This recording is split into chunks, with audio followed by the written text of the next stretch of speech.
देख रहे हैं न्यूज इंडिया आपके साथ। मैं हूं निदा अहमद। आज से हमने आगाज किया है अपना एक खास बुलेटिन जिसका नाम है नेशन 89, जिसमें हम आपको दिखाएंगे हर राज्य से जुड़ी बड़ी खबर आप तक पहुंचाएंगे। उस खबर की पूरी हकीकत, पूरी तहकीकात, ग्राउंड जीरो से एक एक खबर आप तक हम पहुंचाएंगे। तो बने रहिए इस 1 घंटे हमारे साथ, और साथ ही साथ आप सबका प्यार चाहिए, आप सबकी शुभकामनाएं चाहिए, क्योंकि हम भी लगातार कोशिश यही है कि अपनी दर्शकों का और जो हमारे चाहने वाले हैं, जो हमें देखने वाले हैं, उनका भरोसा हम यूं ही कायम रखें। लिहाजा हर दिन एक नए एक्सपेरिमेंट के साथ आपके सामने न्यूज इंडिया आता है, और आज से इस नए बुलेटिन की शुरुआत कर दी है हमने, आगाज कर दी है आप सभी के प्यार के साथ। तो चलिए शुरुआत करते हैं अपने इस नए बुलेटिन की, इस खास बुलेटिन की। बात करेंगे सबसे पहले बेंगलुरु की।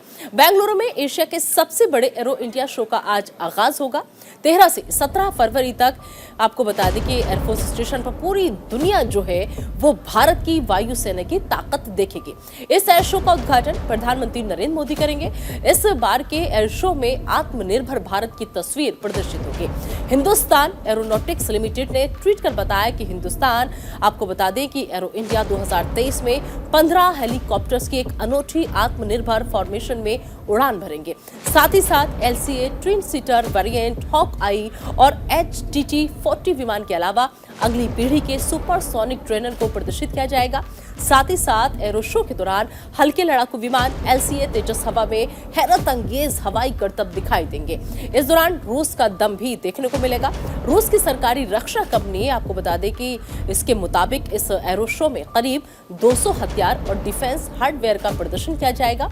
एरो शो में रूस के military transport plane, aerial refuelling tanker, 5वीं पीढ़ी के Sukhoi 35 fighter jet, Sukhoi 30 SME और MiG 35D multi roller frontline fighter plane इसमें शामिल होंगे। एयर शो के दौरान रक्षा मंत्री राजनाथ सिंह और कर्नाटक के CM बसवराज बोम्मई भी मौजूद रहेंगे। तो कर्नाटक से सबसे पहली ये बड़ी खबर आपकी टीवी स्क्रीन पर।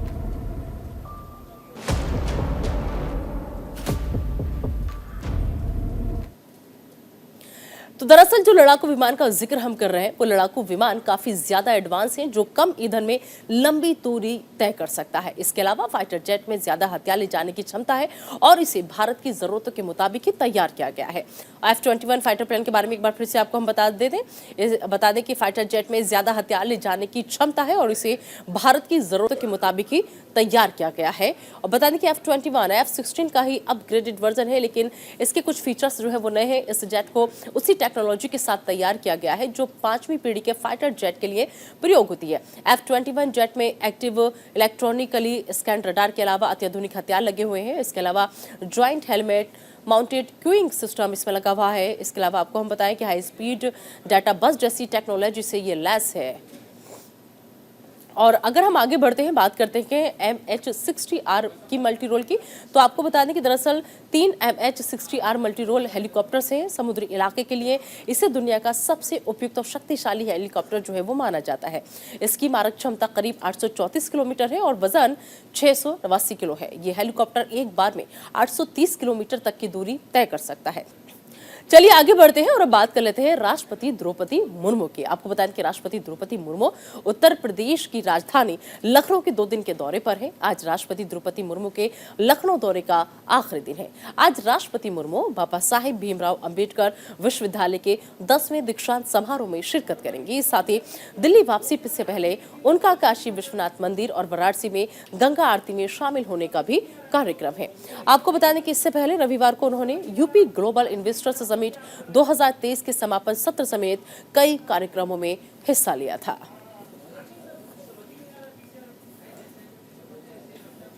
तो कर्नाटक से अहम खबर आपको हमने बताई। उसके बाद उत्तर प्रदेश राज्य से जुड़ी अहम खबर आप तक हम पहुंचा रहे हैं, क्योंकि आज राष्ट्रपति के लखनऊ दौरे का आखिरी दिन है, यानी उत्तर प्रदेश के दौरे का आखिरी दिन है, और इस दौरान राष्ट्रपति के कई कार्यक्रम हैं। और अब बात तीसरे राज्य यानी कि राजस्थान की कर लेते हैं। दरअसल राजस्थान के दौसा में PM मोदी ने कांग्रेस पर निशाना साधा। PM मोदी ने देश के सबसे बड़े एक्सप्रेसवे के पहले फेज का उद्घाटन किया यहां पर। उसके बाद उन्होंने कहा कि कांग्रेस बॉर्डर इलाकों में सड़क बनाने से डरती है। उन्हें लगता था कि दुश्मन हमारी बनाई सड़कों से चलकर देश के भीतर आ जाएगा। मुझे समझ नहीं आता कि कांग्रेस क्यों हमारे सैनिकों के शौर्य और बहादुरी को कम आंकती रही है। मोदी ने साथ ही कहा कि सीमा पर दुश्मनों को रोक देना और उन्हें मुंह तोड़ जवाब देना हमारी सेना को बखूबी आता है। उन्होंने राजस्थान के मुख्यमंत्री अशोक गहलोत पर बिना नाम लिए इशारों में निशाना साधा। पीएम ने कहा कि साल भर तक बजट को डिब्बे में बंद रखा। गलती किसी भी से भी हो सकती है, लेकिन यह साबित होता है कि कांग्रेस के पास ना तो विजन है और ना तो उसकी बातों में वजन है।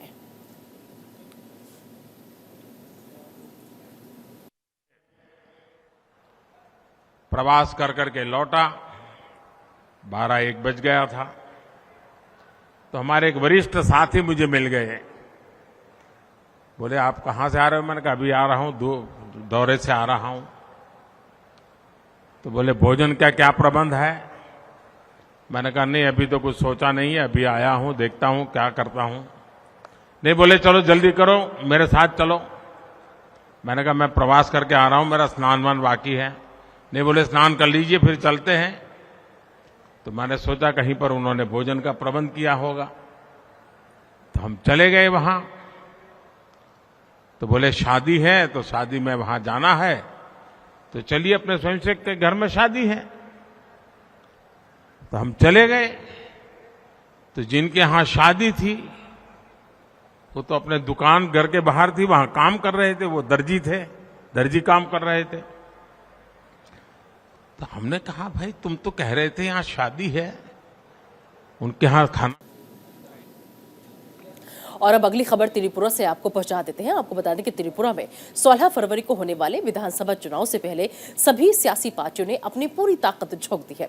इसी सिलसिले में केंद्रीय गृह मंत्री अमित शाह ने त्रिपुरा के चांदीपुर में बीजेपी की विजय संकल्प रैली को संबोधित किया। इस दौरान उन्होंने विपक्ष पर हमला करते हुए कहा कि कांग्रेस और सीपीआईएम ने राज्य के लिए कुछ भी नहीं किया है। साथ ही अमित शाह ने कहा कि कांग्रेस के साथ गठबंधन करके सीपीआईएम ने यह साबित कर दिया कि वो चुनाव हार जाएंगे, वो अकेले बीजेपी का सामना नहीं कर सकते। इसके साथ अमित शाह और त्रिपुरा के मुख्यमंत्री मणिक साहा ने चांदीपुर में बीजेपी कार्यकर्ताओं के साथ खाना भी खाया।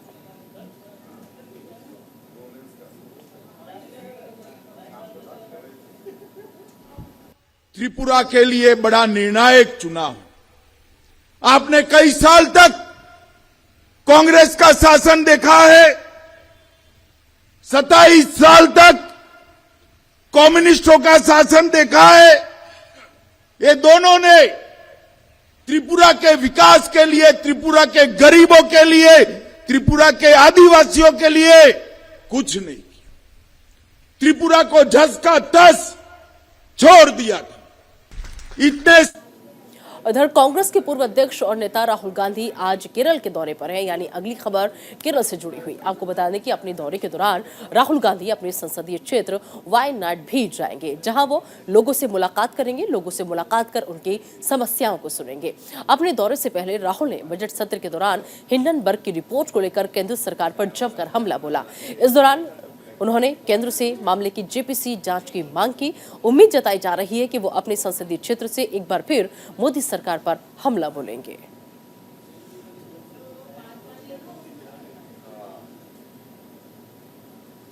इधर कांग्रेस अध्यक्ष मल्लिकार्जुन खड़गे के भाषण के कुछ हिस्सों को निकाले जाने और कांग्रेस सांसद रजनी पाटिल को निलंबित किए जाने के बाद आज विपक्षी दल मिलकर बैठक करेंगे और साझा रणनीति बनाएंगे। तो दिल्ली से ये अहम खबर है खास आपके लिए, जहां पर आपको बता दें कि समान विचारधारा वाले विपक्षी दलों की बैठक संसद भवन में होगी। राज्यसभा में विपक्ष के नेता मल्लिकार्जुन खड़गे ने आरोप लगाया था कि केंद्र पीठासीन अधिकारियों पर अनुचित दबाव डालकर सच्चाई को छिपाने की साजिश कर रहा है। वहीं खड़गे ने कहा कि नरेंद्र मोदी सरकार संसद के दोनों सदनों में पीठासीन अधिकारियों पर अनुचित दबाव डालकर सच्चाई को छिपाने की साजिश कर रही है और जेपीसी की जांच की मांग को दबाने की साजिश हो रही है। उनकी ये टिप्पणी सदन में राहुल गांधी और खड़गे के भाषण के कुछ हिस्सों को पीठासीन अधिकारियों द्वारा निकाले जाने के बाद आई है।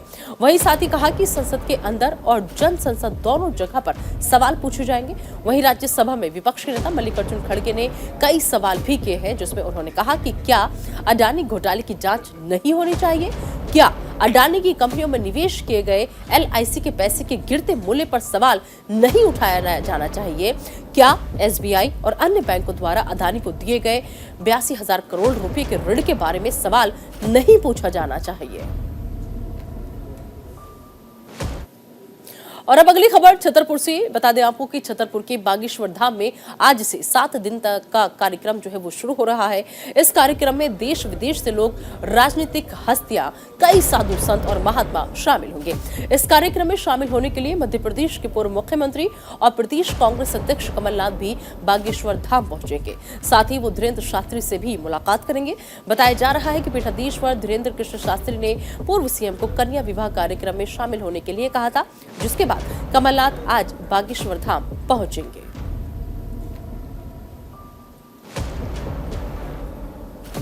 तो मध्य प्रदेश के बाद अगली खबर झारखंड से। आपको बता दें कि मुख्यमंत्री हेमंत सोरेन जो है वो खतियानी जोहार यात्रा कार्यक्रम के तीसरे चरण की शुरुआत करने वाले हैं।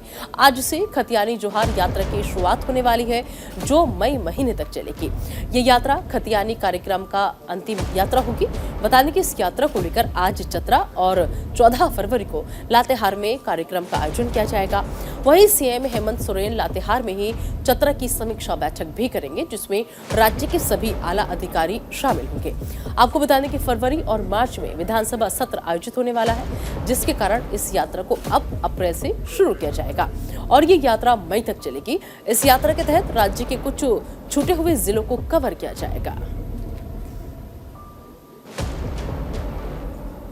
बात अब इंदौर से अहम खबर की। आपको बता दें कि इंदौर में G20 के तहत कृषि कार्य समूह की पहली कृषि प्रतिनिधि बैठक आज से 15 फरवरी तक इंदौर में आयोजित की जाएगी। बैठक में G20 सदस्य देशों, अतिथि देशों और अंतर्राष्ट्रीय संगठनों के लगभग 100 प्रतिनिधियों के हिस्सा लेने की उम्मीद है। कृषि मंत्री नरेंद्र सिंह तोमर के निर्देशन में कृषि और किसान कल्याण मंत्रालय ने स्थानीय प्रशासन और राज्य सरकार के साथ मिलकर इस बैठक के लिए तैयारियां पूरी कर ली है। बैठक के पहले दिन मध्य प्रदेश के मुख्यमंत्री शिवराज सिंह चौहान दोपहर में प्रदर्शनी का उद्घाटन करेंगे। वहीं इस आयोजन में मेजबान भारत के अतिरिक्त Indonesia, Brazil, Argentina, Australia, Canada, चीन, यूरोपियन यूनियन, फ्रांस, जर्मनी और वियतनाम के प्रतिनिधि भी आमंत्रित किए गए हैं। G20 में भारत की अध्यक्षता की थीम वसुधैव कुटुंबकम आधारित कृषि प्रतिनिधियों की 3 दिवसीय बैठक में समूह देशों के प्रतिनिधि कृषि उत्पादन बढ़ाने, सतत कृषि, एग्रीकल्चर, जलवायु परिवर्तन के प्रभाव और का उपयोग जैसे विषयों पर विचार विमर्श करते नजर आएंगे। और बात हैदराबाद की। बजरंग दल ने हैदराबाद में वैलेंटाइन डे मनाने के विरोध में प्रदर्शन किया। उन्होंने कोटी के आंध्रा बैंक में वैलेंटाइन डे के ग्रीटिंग कार्ड जलाए और इस दौरान बजरंग दल ने कहा कि कई सालों से वो वैलेंटाइन डे पर बैन लगाने की बात कह रहे हैं। कुछ मल्टीनेशनल कंपनियां अपने फायदे के लिए युवाओं की जान से खिलवाड़ कर रही हैं। इसी को रोकने के लिए वो हर साल वैलेंटाइन डे मनाने का विरोध करते हैं। साथ ही उन्होंने युवाओं से वीर दिवस में भाग लेने का अनुरोध भी किया।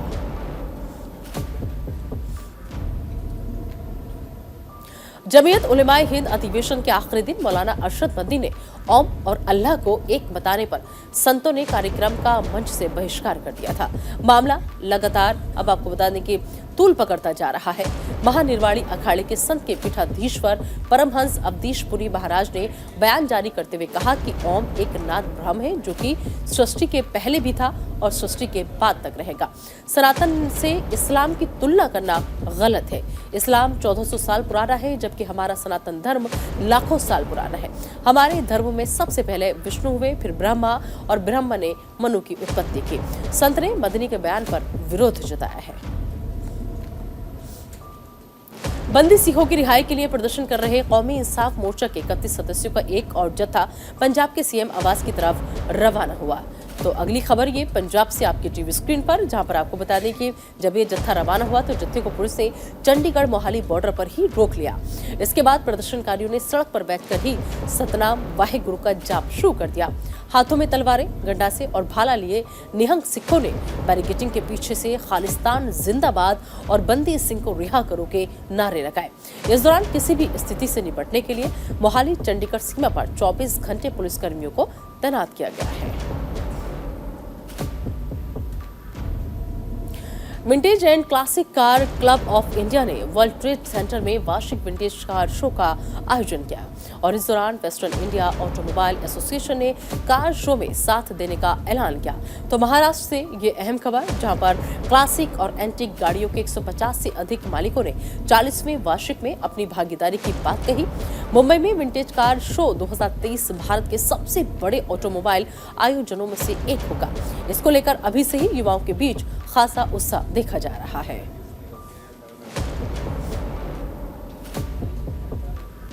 और अब बात तमिलनाडु से अहम खबर की कर लेते हैं। बता दें आपको कि तमिलनाडु के वरिष्ठ बीजेपी नेता सीपी राधाकृष्णन झारखंड के नए राज्यपाल होंगे। सीपी दक्षिण भारत में बीजेपी के सबसे वरिष्ठ और सम्मानित नेताओं में से एक हैं। वो 2 बार कोयम्बटूर से लोकसभा के लिए चुने गए। वो तमिलनाडु बीजेपी इकाई के प्रदेश अध्यक्ष भी रहे। वर्तमान में सीपी राधाकृष्णन बीजेपी के राष्ट्रीय कार्यकारिणी समिति के सदस्य हैं। उन्हें पार्टी नेतृत्व की तरफ से केरल का प्रभारी भी बनाया गया था। वो 2016 से लेकर 2019 तक अखिल भारतीय कोयर बोर्ड के अध्यक्ष भी रहे। 2004, 2012 और 2019 के लोकसभा चुनाव में भी वो कोयम्बटूर लोकसभा सीट से बीजेपी के उम्मीदवार बनाए गए थे, लेकिन जीत नहीं मिली। हालांकि तमिलनाडु की 2 बड़ी पार्टियों डीएमके और एआईएडीएमके से गठबंधन के बिना उन्होंने 3,98,000 से अधिक मत हासिल कर दूसरा स्थान हासिल किया था। तो वैलेंटाइन डे के करीब आते ही बजरंग दल के विरोध प्रदर्शन तेज हो जाते हैं, जैसे कि हमने आपको पहले भी बताया। अब आपको हम बता दें कि दरअसल बजरंग दल ने वैलेंटाइन डे मनाने के विरोध में प्रदर्शन किया है।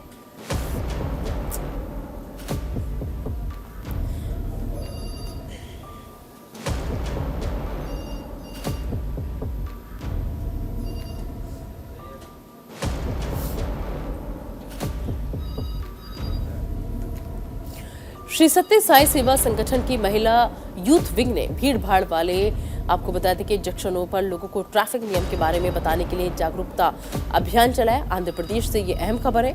इस दौरान लोगों को ट्रैफिक नियम के बारे में जानकारी दी गई। श्री सत्य साई महिला विंग का आदर्श वाक्य समाज की सेवा करना है। साल 2025 में भगवान श्री सत्य साई बाबा के 100वें जन्मदिन को लेकर श्री सत्य साई सेवा संगठन लोगों में जागरूकता फैलाने के लिए ये पहल की गई है, जिसका मकसद गाड़ी चालकों को संदेश देना है।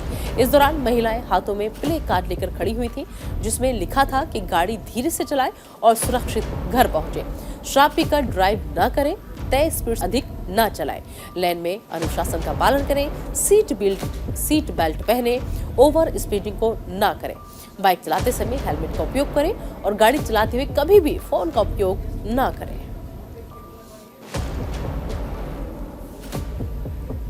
और अब बात मेघालय विधानसभा चुनाव को लेकर कर लेते हैं। आपको बता दें कि मेघालय विधानसभा चुनाव को देखते हुए चुनाव आयोग ने प्रशासन की सतर्कता बढ़ा दी है। पूरे राज्य में सघन वाहन की चेकिंग अभियान चलाई जा रही है। इस दौरान सभी गाड़ियों की चेकिंग की जा रही है। चुनाव आयोग ने मेघालय के कई इलाकों में अवैध लेन देन को लेकर संवेदनशील घोषित किया है। बता दें कि मेघालय में 27 फरवरी को राज्य के सभी 60 सीटों के लिए वोटिंग होनी है। शांतिपूर्ण चुनाव कराने को लेकर प्रशासन ने अभी से कमर कस ली है और इसको लेकर सभी जिलों में चेकिंग अभियान चलाया जा रहा है। और अब बात गुजरात सरकार की। गुजरात सरकार के नए नियम के मुताबिक क्लास 1 में प्रवेश के लिए 1 जून 2023 तक बच्चे की उम्र 6 वर्ष पूरी होनी चाहिए। सरकार ने इस नियम की वजह से ऐसे बच्चे क्लास 1 में प्रवेश से वंचित रह सकते हैं जिनके उम्र 6 साल पूरे होने में महज कुछ महीने कम है। ऐसे में उनका 1 साल बर्बाद हो जाएगा। इसी बात को लेकर राज्य के अभिभावक सरकार के इस नियम का विरोध कर रहे हैं। वडोदरा के सयाजी बाग में अभिभावकों ने मानव श्रृंखला बनाकर सरकार के फैसले का विरोध जताया।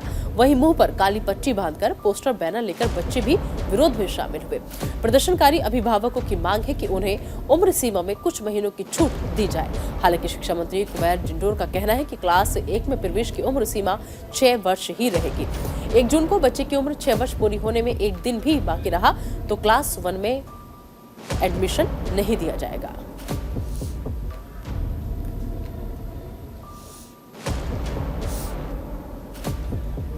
भारतीय महिला क्रिकेट टीम ने अपने T20 वर्ल्ड कप अभियान का आगाज जीत के साथ किया है। टीम इंडिया ने पहले मैच में अपने आर्च राइवल पाकिस्तान के खिलाफ 7 विकेट से ऐतिहासिक जीत हासिल की है। ये जीत ऐतिहासिक इसलिए है क्योंकि T20 वर्ल्ड कप में पहली बार भारतीय महिला क्रिकेट टीम ने 150 रन का लक्ष्य हासिल किया है। वहीं भारत ने T20 वर्ल्ड कप में पाकिस्तान के खिलाफ 5वीं बार जीत दर्ज की है और किसी भी एक टीम के खिलाफ भारत की ये सबसे ज्यादा जीत है। आपको बता दें कि मैच में 19 ओवर में 3 विकेट पर 151 रन बनाकर टूर्नामेंट में जीत के साथ अपने अभियान की शुरुआत की। भारत की इस जीत में ओपनर जेमिमा रोड्रिगेज और विकेटकीपर बल्लेबाज ऋचा घोष ने अहम भूमिका निभाई। जेमिमा ने 8 चौकों की मदद से 38 गेंदों पर 53 रन की अर्धशतक की पारी खेली। वहीं ऋचा घोष ने 31 रन की नाबाद पारी खेली। भारत को आखिरी 4 ओवर में जीत के लिए 41 रन की जरूरत थी, लेकिन जेमिमा और ऋचा की तूफानी पारियों के दम पर भारत ने 18 गेंदों पर ही 42 रन बनाकर मैच पलट दिया। तो फिलहाल नेशन 8-9 में अभी के लिए इतना ही। आप दीजिए इजाजत, लेकिन बने रहिए न्यूज़ इंडिया के साथ।